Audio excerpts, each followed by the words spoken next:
ቁርአን ላለመቅራት ከምንደረድራቸው ዋነኛ ምክንያቶች ሁለት ልንገራችሁ። የእናንተም ምክንያት አንደኛው አይገባኝም፣ የመጀመሪያው አይገባኝም፣ ሁለተኛው ሰዓት የለኝም። ሁለቱንም የእናንተን ጥያቄ እኔ ልመልስላችሁ።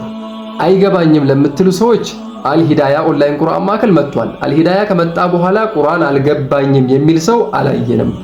ሰዓት የለኝም ጊዜ የለኝም ለምትሉት ግን 30 ደቂቃ ከቀናችሁ እኮ ነው። ከ24 ሰዓት ውስጥ 30 ደቂቃ ከሌላችሁ ሰዓት የላችሁም በቃ።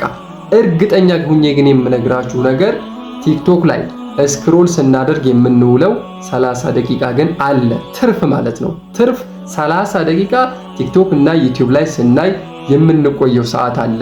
የዛ አይነት 30 ደቂቃ ከሌላችሁ ሰዓት የላችሁም። ታዲያ ለመመዝገብ ከፈለጋችሁ 0969289362 ይህን ስልክ ቁጥር እየተጠቀማችሁ በዋትስአፕ በኢሞ በቴሌግራም ደውሉ። አልሂዳያ ኦንላይን ቁርአን ማዕከል 3 ወር ብቻ